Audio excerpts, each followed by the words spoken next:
voici le nouveau cas du Côte d'Ivoire Tourisme. Désormais, voici le nouveau cas des touristes en Côte d'Ivoire, appelé Visite Côte d'Ivoire. Tout le monde a son écran d'Ivoire. C'est un cas de 23 places. Regardez le frigo. Il y a un frigo dedans. Tout est déjà préparé ici. C'est un cas flambant neuf, au standil, VIP, Wi-Fi à bord. Les toilettes sont de l'autre côté, la salle d'eau. Et on vous montrer tout ici. Actuellement, nous sommes en route pour Assini. Voici les jolis touristes même qui sont assis avec les cakes glacés. Voici les toilettes. Ouais, VIP, il y a tout ici. Et c'est fin. Madame Malika Mourad Kondé a fait fort. Voilà sa visite Côte d'Ivoire. Les toilettes sont à bord. Tout est déjà ou dans le carton. Et des pays en santé. Et ceux qui ne sont pas ivoiriens, vous faites comment pour être heureux même.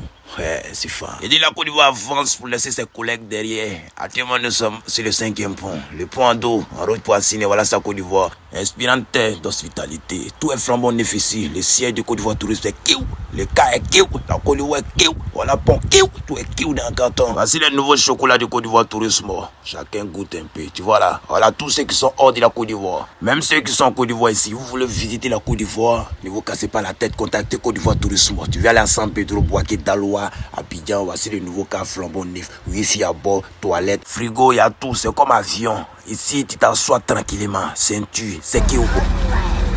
La Côte d'Ivoire respire. Voici le cas, un cas climatisé, accompagné de l'influenceur, le grand Big Doao. Ça va assis comme ça. Forcément, c'est toujours bien fait. Une vidéo, on ne peut pas tout montrer. Donc, retour ici à Abidjan maintenant. Avec les cas, visite Côte d'Ivoire, chacun a son écran. C'est VIP, hein. C'est même cher que les chers qu'on voit dans business class dans les avions. Imaginez si tous les pays africains faisaient comme la Côte d'Ivoire. Actuellement, on est trop en avance. Tu vois un peu, non? Voilà, ici c'est le 9-9. Ça vieillit, on change. Voilà, Madame Malika ne joue pas avec le travail. Une fois il y a quelque chose, on change. C'est le nouveau siège, le nouveau cas. Voilà ça. Actuellement, nous sommes sur le pont du Gaulle. Regarde, taxi joli encore, orange, blanc, vert. Ici, c'est comme ça en Côte d'Ivoire. Il n'y a pas à peu près, c'est ça ou bien c'est pas ça. On n'est pas dans à peu près. Prenez les hommes sur nous. On a avancé actuellement. On n'entend pas. Non, les belles routes, les jolis cars, les jolis Ivoiriens. Vive la paix, vive. Les amis, ce qui me plaît en Côte d'Ivoire, c'est leur humilité et leur engagement à vouloir faire développer leur pays. Parce que le développement chez eux est perceptible sur plusieurs aspects et sur plusieurs domaines. Vous savez, constamment on parle des infrastructures, on parle des routes, des hôtels, des écoles, des hôpitaux. Mais aujourd'hui, on va parler des bus en Côte d'Ivoire. Les amis, regardez vous-même. C'est la première fois pour moi de voir un bus tellement moderne, tellement sophistiqué.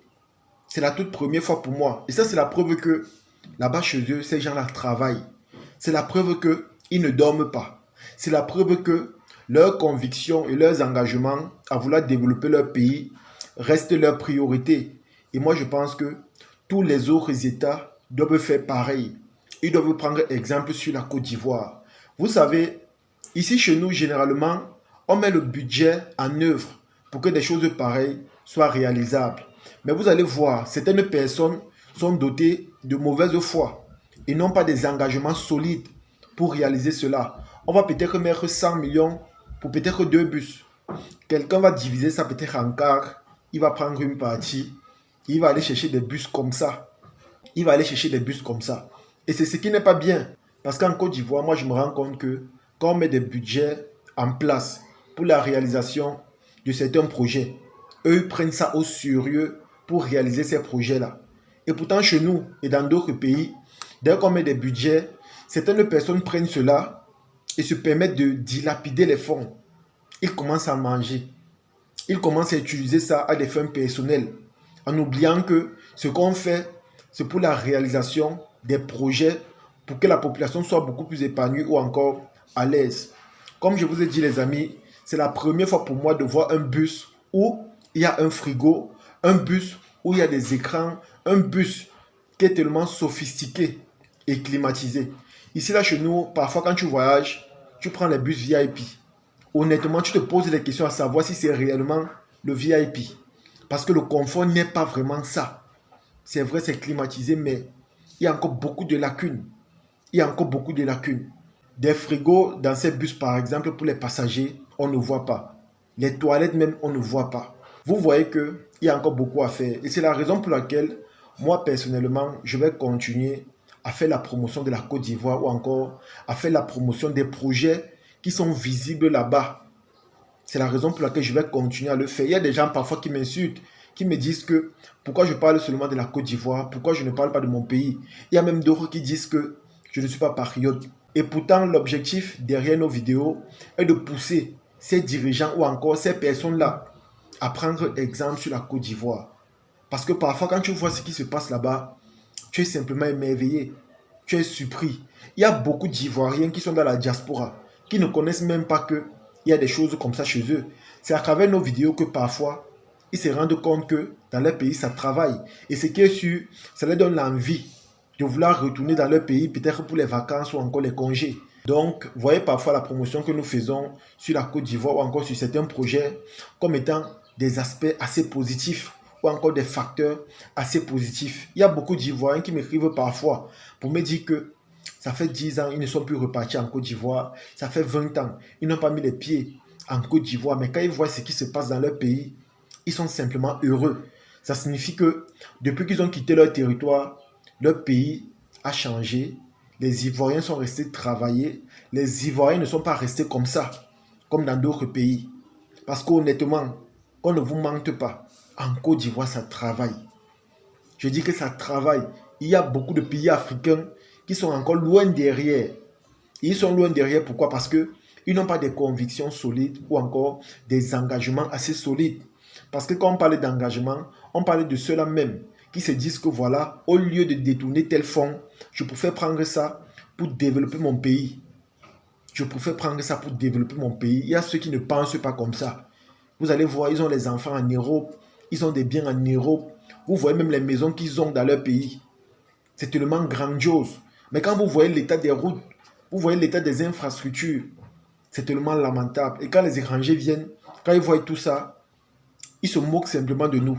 Ils se disent que avec toutes les richesses, les matières premières, la main-d'œuvre qualifiée, la jeunesse fortement peuplée au continent, pourquoi ça ne développe pas? Pourquoi ça ne se développe pas? Pourquoi ça n'avance pas, les amis? Ils sont tellement nombreux qui voient nos pays comme ça. Ils sont tellement, c'est-à-dire ils sont tristes en voyant ça. Moi, je vois parfois les étrangers qui commandent nos vidéos en disant que quand ils voient ce qui se passe chez nous, ça les fait fortement pitié. Même les Ivoiriens qui commandent parfois nos vidéos nous disent parfois la même chose. Que pourquoi ailleurs ça ne se développe pas. Il y a même d'autres qui ont tellement mal de voir que c'est seulement dans leur pays que ça se développe. Pourquoi pas dans les autres pays d'Afrique? Ils sont nombreux qui m'écrivent souvent que quand ils voient la situation dans certains pays, ils ont mal. Ils sont vraiment choqués. C'est vrai, dans leur pays, ça se développe, mais pourquoi les autres pays ne peuvent pas prendre exemple sur leur pays en question? Moi, je pense que tout ça est dû au manque de volonté ou encore de conviction. Parce qu'il y a ceux qui s'intéressent uniquement à eux-mêmes. Ils ne pensent pas aux autres. Ils ne se disent pas que voilà, ce que nous allons mettre en œuvre ici va faciliter la vie des populations, ça va les aider. Pour eux, par contre, s'ils mangent, ils envoient leurs enfants en Europe, ils ont leurs copines un peu de partout, ils vivent bien, ils se déplacent en avion comme ils veulent. C'est leur priorité. Il y a d'autres qui ont ça en tête et pourtant ce n'est pas bon. Je pense même que quand on travaille dans un État, c'est pour améliorer les conditions de vie de ceux-là même qui ont décidé de vous faire confiance à la tête d'un État. Moi, je pense que c'est le cas, mais vous allez voir, ça ne travaille pas. Ce n'est qu'en Côte d'Ivoire qu'on voit les choses qui avancent. Et c'est tellement triste, les amis. C'est tellement triste. Moi, par exemple, avant quand on parlait de la Côte d'Ivoire, ce n'est qu'à Abidjan que moi je voyais. Mais depuis hier, je vois des vidéos où, à l'extérieur d'Abidjan, ça travaille. Vous allez voir les endroits les plus reculés, proches des frontières. C'est goudronné. Ça signifie que ce n'est pas seulement Abidjan qui travaille, mais c'est partout. Parce que ce processus de développement dans toutes les zones de la Côte d'Ivoire est contagieux.